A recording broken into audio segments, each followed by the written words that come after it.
সংসারে চলে যাবো দূরে। আচ্ছা আমি এত রাতে কোথা থেকে গরুর গাড়ি খুঁজবো বলো তো? কি বললে? আমি গরুর গাড়ি করে চলে যাবো? গরুর গাড়িতে যাব না, আমি পায়ে হেঁটে যাবো। আহা তখন থেকে শুধু কেঁদেই চলেছো, কিন্তু কিছু সিদ্ধান্ত তো নিতে পারছো না। আচ্ছা তোমার দাবিটা কি বলো তো? আমি তো বলেছি আমার এখন একটাই দাবি, মাত্র মাত্র 5টা মোহর। ও মোহরের জন্য কান্নার বহর দেখো। রাত বিরেতে এবার কুকুর বিড়াল বাড়িতে ছুটে আসবে তো। তুমি তুমি আমাকে 5টা মোহর দেবে কিনা বলো? দেবে দেবে কিনা? দেবে তো? না না না, আমি তো বুঝতেই পারছি না যে তোমার হঠাৎ করে 5 মোহরের কি এমন প্রয়োজন পড়লো। আমার কি প্রয়োজন সেটা তো তোমার জেনে লাভ নেই গো। তুমি আমাকে 5 মোহর দাও দাও দাও, এটাই আমার শেষ কথা। সে ঠিক আছে, কিন্তু দাঁড়াও দাঁড়াও দাঁড়াও দাঁড়াও, এদিকে একটু তাকাও দেখি। তোমাকে না আজকে এত সুন্দর দেখাচ্ছে কেন বলো তো? বাহ বাহ বাহ, মুখটা কেমন জেল্লা দিচ্ছে। ও মা, তুমি সত্যি বলছো? হ্যাঁ গো, আমি তো এতক্ষণ খেয়ালই করিনি। সত্যি তুমি এই বয়সেও এত সুন্দরী যে কি বলবো গিন্নি। আর বলবে, আমি তো শুধু তোমারই। এই এই এই দাঁড়াও দাঁড়াও দাঁড়াও, তুমি এসব বলে আমাকে বিভ্রান্ত করার চেষ্টা করছো না তো? আমি বুঝি না না, আমার 5 মোহর চাই। এ তো মহা মুশকিল, 5 মোহর করে আমাকে পাগল করে দিল। এই শেষবারের মতো বলছি, আমাকে 5 মোহর দাও, না হলে কিন্তু সংসারে জলাঞ্জলি দিয়ে দেব। ওরে বাবা রে। আচ্ছা এই নাও বাবা, এই নাও, না ধরো।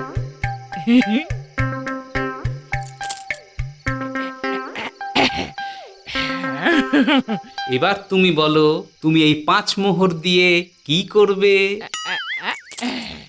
সেটা তো তোমার জেনে লাভ নেই। তুমি আম খাবে, গাছ গুনবে না। হ্যাঁ,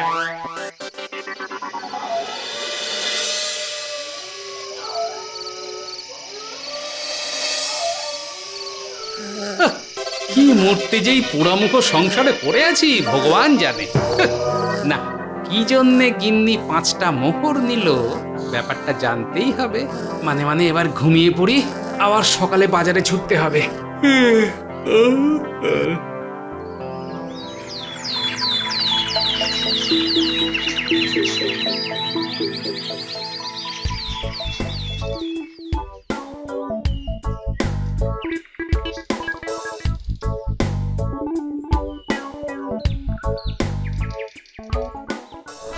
তা বলছি ভাইয়া, সোনা মুগ ডাল কত করে কেজি? 1.4 আনা মাত্র। হ্যাঁ। আচ্ছা বেশ, 3.5 আনা করে দাও না ভাই। এই না না, হবে না হবে না, 3 আনায় চিনি 1 আনা যদি লাভ না করি তাহলে কি করে আমাদের চলবে বলো? আচ্ছা ঠিক আছে বুঝেছি।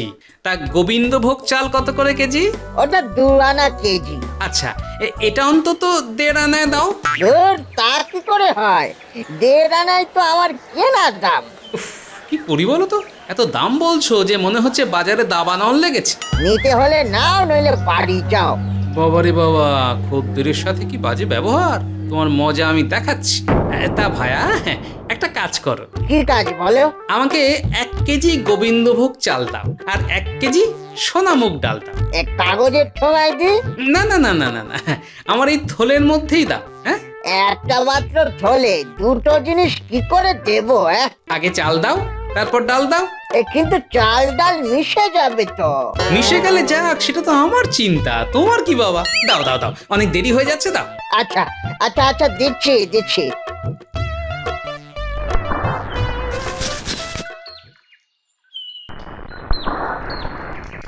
ব্যাস, তাহলে তোমার হলো গিয়ে মোট 5 আনা। মুগ ডাল 3.5 আনা আর চাল 1.5 আনা। না না, তা কি করে হয়?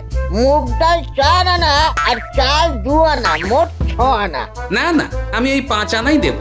না না, তোমাকে 6 আনাই দিতে হবে। হ্যাঁ। ঠিক আছে, নেবো না তোমার দোকান থেকে চাল ডাল, নিয়ে নাও ফেরত, আমি অন্য দোকানে যাচ্ছি। এ কি করে হয়? তুমি তো চাল আর ডাল একসাথে মিলিয়ে মিশিয়ে নিলে, তাহলে আমি আলাদা করব কি করে? সে তোমার চিন্তা, হয় 5 আনার বদলে এগুলো দাও, নইলে নিয়ে নাও। ও, নাও নাও, নিয়ে যাও। কি চালাক রে বাবা, হ্যাঁ?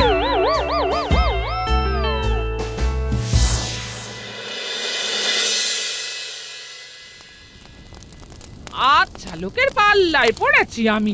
ওহ, সেই কোন কাক ভরে বাজার গেছে চাল ডাল আনতে, এখনো ঘরে ফেরার নাম নেই। হ্যাঁ, এসে গেছি, এসে গেছি। আর চিন্তা করো না গিন্নি, চাল ডাল একেবারে মিশিয়েই নিয়ে এসেছি। মানেটা কি? আমি মুগ ডালটা একটু খোলায় ভাজবো না নাকি? হ্যাঁ, আরে অত ভাজা ভুজির দরকার নেই গিন্নি, তুমি শুধু একবার ধুয়ে হাঁড়িতে চাপিয়ে দাও না। শোনো, কাল রাতে বৃষ্টি হয়েছে, আজকে সকালে এই ঠান্ডা আবহাওয়ায় খিচুড়ি একেবারে জমে যাবে। আমি স্নানে গেলাম গিন্নি।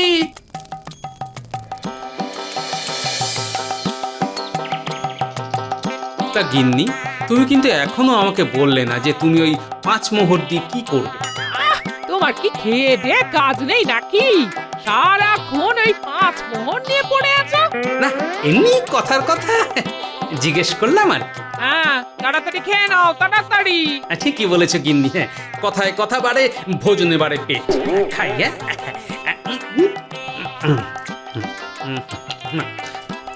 আসি গো গিন্নি। হ্যাঁ গো, জয় ঠাকুর, জয় ঠাকুর। না, রাজসভা না হয় পরেই যাব, আমি বরং এখান থেকে লুকিয়ে লুকিয়ে নজর রাখি গিন্নি 5 মোহর কোথায় খরচ করতে যায়।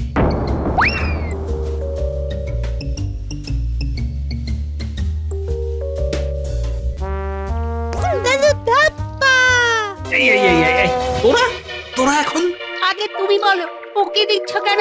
এসে সব পরে বলবো, তার আগে তোরা বল, তোরা পাঠশালায় না গিয়ে মাঠে ঘাটে ঘুরঘুর করছিস কেন?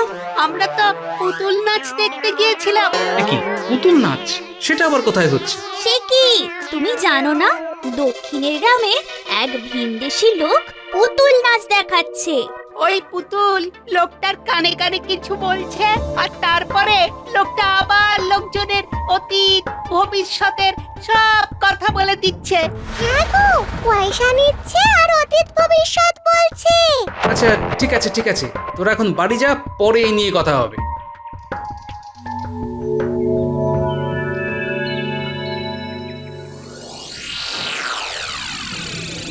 দেখছেন তো মহারাজ, দেখছেন আজকে গোপাল এখনো এলো না।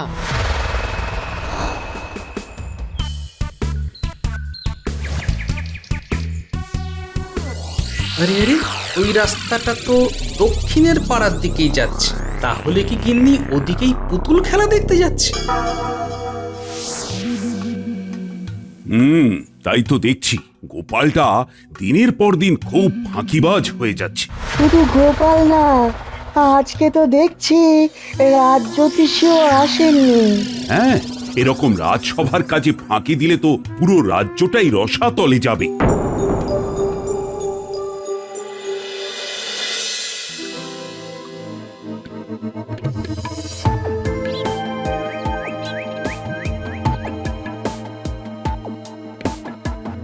বাবা, আমার নাম পার্বতী, আমি কিছু বলতে চাই বাবা।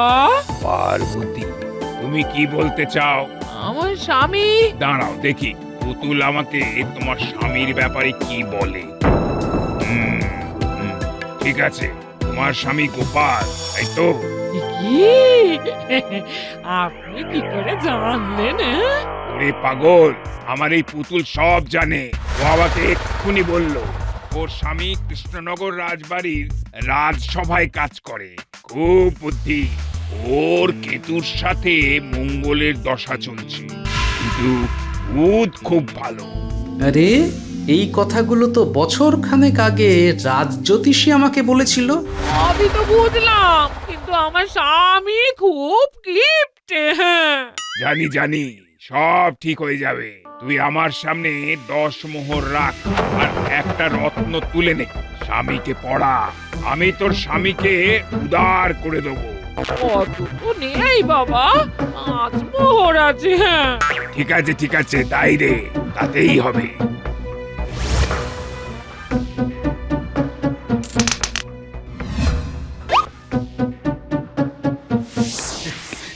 একটু একটু দেরি হয়ে গেল মহারাজ। এই রোজ রোজ তোমার এই দেরিটার মেনে নেওয়া যাচ্ছে না। মহারাজ, আমি তো তাও এসেছি। রাজ্যোতিষী মশাইকে দেখুন। হ্যাঁ, এবার থেকে কামাই করলেও বেতন কাটবো, দেরি করলেও বেতন কাটবো। কর্তার ইচ্ছায় কর্ম মহারাজ। তবে মহারাজ, আজকে আমার দেরি হওয়ার পেছনে একটা কারণ আছে। ওসব অজুহাত শুনবেন না মহারাজ, ওসব অজুহাত শুনবেন না। গোপালের যত বাজে কথায় একদম কান দেবেন না। আচ্ছা আচ্ছা, কারণটা তো শুনি। মহারাজ, আমাদের রাজ্যে একজন লোক এসে পুতুল নাচ দেখাচ্ছে আর ভাগ্য বলছে। আমার বিচক্ষণ চোখ বলছে এই লোকটা রাজ্যে অসৎভাবে কাজ করছে। আমি সেটাই দেখতে গিয়েছিলাম মহারাজ। বেশ, তোমার সন্দেহ যদি সত্যি হয় আর সেটা যদি প্রমাণ করতে পারো, তাহলে তোমাকে আজকের বেতনের দ্বিগুণ বেতন দেব। ধন্যবাদ মহারাজ।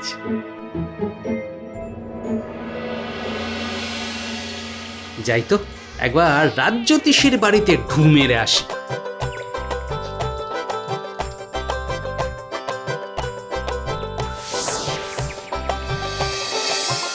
বাবা, বাড়ির দরজা তো ভিতর থেকে বন্ধ। এদিকে ঘরের মধ্যে থেকে খসখসে আওয়াজ হচ্ছে। কি করি দেখি তো।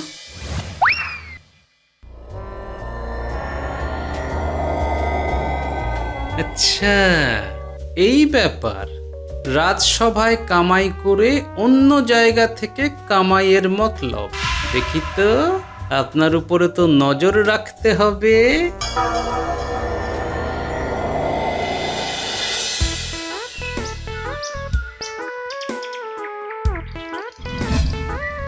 ও, এই তুমি চলে এসেছো?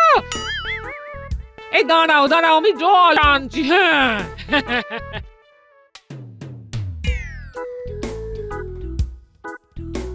বাবা, হঠাৎ করে এত ভাব ভালোবাসা?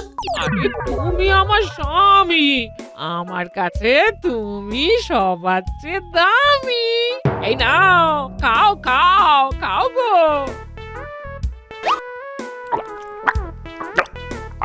এই নাও, ধরো। হ্যাঁ, এটা কি? এটা রত্ন। শ্যাকরার কাছ থেকে এটা দিয়ে একটা আংটি বানাবে, এই তারপর শোধন করে হাতে ধারণ করবে। হ্যাঁ আচ্ছা ঠিক আছে, এবার তাড়াতাড়ি খেতে দাও দেখি। হ্যাঁ হ্যাঁ, দিচ্ছি।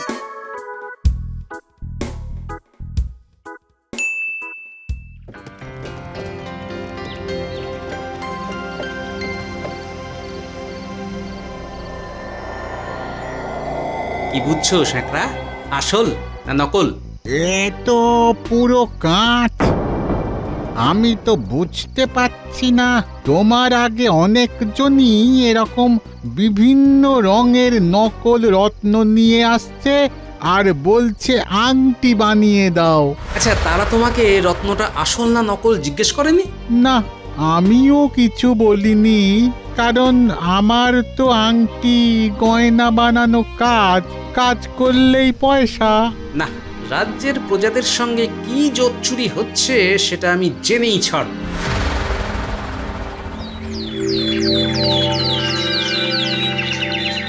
চলো ভোলা, তাহলে আর কত দূর? আরে এই তো এসে গেছি। বাবা, শুনলাম আপনি নাকি ভূত ভবিষ্যৎ বলে দিচ্ছেন। আমি তো নিমিত্ত মাত্র। আমার পুতুল আমাকে বলছে, আমি তোমাদের বলে দিচ্ছি। বাবা, পুতুল বলে কথা, কই আমাকেও শোনান। এই পুতুলের কথা সাধারণ মানুষ শুনতে পায় না, শুধু আমিই শুনতে পাই। আচ্ছা বেশ, তাহলে আপনি একটু আমার এই বন্ধুটার ভাগ্যটা চট করে বলে দিন না। আচ্ছা, তা তোমার নাম কি ভায়া? আমার নাম ভোলা। কৃষ্ণনগরেই একটা মিষ্টির দোকান আছে। ভোলা, ভোলা। ও, তোমার তো বৃহস্পতির দশা চলছে। এখনো 2 বছর এই দশা চলবে, তারপরে ব্যবসার উন্নতি। আচ্ছা, আমার ভাগ্য কেমন যাবে? টাকা পয়সা হাতে থাকছে না। কর্মই ধর্ম, কাজ করে যাও, ভাগ্য চরচর করে বাড়বে। কিন্তু যদি যদি আবার কি?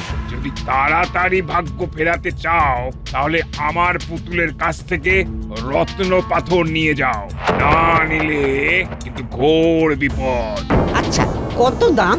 মাত্র 10 মোহর। না না না না না, অত তো নেই, 4 মোহর আছে। বেশ বেশ বেশ, তাই দাও তাতেই হবে। জয় পুতুল, জয় পুতুল।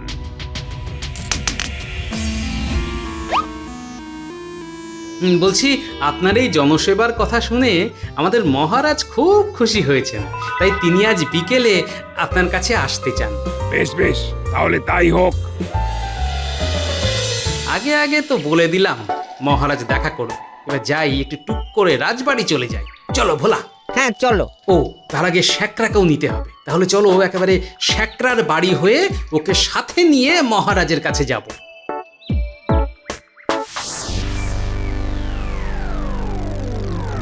আচ্ছা, বুঝতে পারছি। মহারাজ, আমার কাছে যা রত্ন পাথর নিয়ে আসছে সবই নকল আর কাঁচের তৈরি। বেশ, তাহলে আজকে বিকেলেই ব্যবস্থা হবে। ভোলা, তাহলে তুমিও আমার সাথে যেও, কিন্তু যেরকম বলেছি সেরকমই করো। আচ্ছা।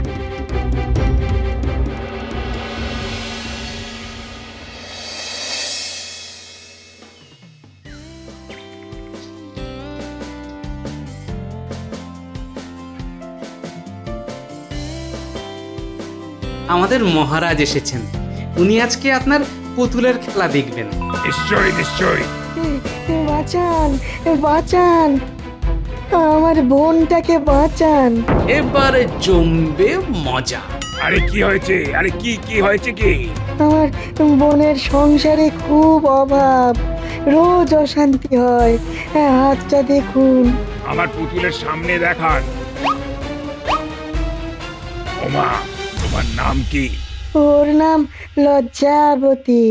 ও, এই কোথায় বাড়ি? কৃষ্ণনগরে পূর্ব পাড়ায়। হ্যাঁ। ঠিক আছে, দাঁড়াও। লজ্জা কি? এই লজ্জাবতী নামে তো কোনো নামই নেই। পুতুল বলছে লজ্জাবতীর হাতের রেখা সুস্পষ্ট নয়, অতীতের দাগ বোঝা যায়নি, তাই পুতুল অতীত ঠিক করে পড়তে পারছে না, এবং ভবিষ্যতে সব ঠিক থাকলেও আয়ু কিন্তু কম এই মহিলার। একটি বেগুনি রঙের রত্ন ধারণ করতে হয়। এই মাটি করেছে। সকালে তো বেশ গড়গড় করে আমার বৃহস্পতি খারাপ বললেন, আর এখন অতীতের রেখা ঠিক নেই। এবার বুঝতে পারছেন তো মহারাজ, যে লোক ভোলার অতীত ও ভবিষ্যৎ সব কথাই সকালবেলা জানিয়েছে, বিকেলের মধ্যে এইভাবে হাতের রেখা উঠে যাবে। তাই তো দেখছি, পুরো লোক ঠকানো চলছে। আর সবচেয়ে বড় কথা, হাত দেখেই পুতুল বুঝতেই পারেনি যে এটা পুরুষের হাত। সকালে এই হাত দেখে পুতুল যা বলেছিল এবং এখন যা বলল সেটা সম্পূর্ণ আলাদা। আর মহারাজ, এই যা রত্ন দিয়েছে লোকজনকে সবই নকল। ছি ছি ছি ছি, আমার রাজ্যে আমারই চোখের আড়ালে সব চলছে, আর আমি জানি না। সত্যি তুমি আমার চোখ খুলে দিলে। এই প্রহরী, বলুন মহারাজ। তুমি এক্ষুনি একে বন্দি করে কারাগারে নিয়ে যাও। আমার সাথে এটা করবেন না, আমি নির্দোষ। আমাকে দিয়ে এইসব করানো হয়েছে। করানো হয়েছে মানে? কে করিয়েছে? রাজজ্যোতিষী। সে কি? কেন? সে তো আমি জানি না। এই বেটাকে ছেড়ে এক্ষুনি রাজজ্যোতিষীকে তুলে আনো। যথাজ্ঞা মহারাজ। ছি ছি ছি ছি, জ্যোতিষী, তোমার লজ্জা করে না? তুমি রাজসভায় এত ভালো বেতন পাও, তারপরেও তুমি রোজগারের জন্য এরকম অসৎ উপায় অবলম্বন করো। ছি ছি ছি ছি। মহারাজ, আমার আগেই সন্দেহ হয়েছিল, কারণ আমার গিন্নিও একে 5 মোহর দিয়ে নকল রত্ন কিনেছে। কারণ আমার গিন্নিকে আমার ব্যাপারে যা বলেছিল সেই কথাগুলো হুবহু আমাদের জ্যোতিষীর কথা, তাই সন্দেহ হয়। রাজজ্যোতিষী, তুমি পুরো ব্যাপারটা পরিষ্কার করে বলো তো। মহারাজ, এর আগে প্রায় গ্রামের সকলেই কখনো না কখনো আমার কাছে এসেছে হাত দেখাতে বা ব্যক্তিগত সমস্যা সমাধান করতে। আমি সবার নাম ঠিকানা সহ তার অতীতের কথাও লিখে রাখতাম। আমি ওনার কাছ থেকে সেই খাতা নিয়ে তার থেকে তথ্য খুঁজে বার করেই অতীতের কিছু ঘটনা বলতাম। আর আর পুতুলের এখানে কোনো ব্যাপারই নেই। আর যাদের তথ্য খাতায় নেই তাদের? আর তাদের ভয় দেখিয়ে আরো বেশ কিছু রত্ন চাপিয়ে দিতাম। এটা পুরোটাই রাজ জ্যোতিষীর পরিকল্পনা। আমি নির্দোষ, আমায় ছেড়ে দিন মহারাজ, আমায় ছেড়ে দিন। প্রহরী, তুমি দুজনকেই কারাগারে বন্দি করো। আর এরা যা লোকজনের থেকে ঠকিয়ে নিয়েছে সেটা রাজ জ্যোতিষীর বেতন থেকে কেটে রাজ্যবাসীদের দেওয়া হবে। ধন্যবাদ মহারাজ, আমিও তাহলে আমার 5 মোহর ফেরত পাবো। হ্যাঁ, জয় জয় গোপালের জয়। জয় গোপালের জয়, জয় গোপালের জয়।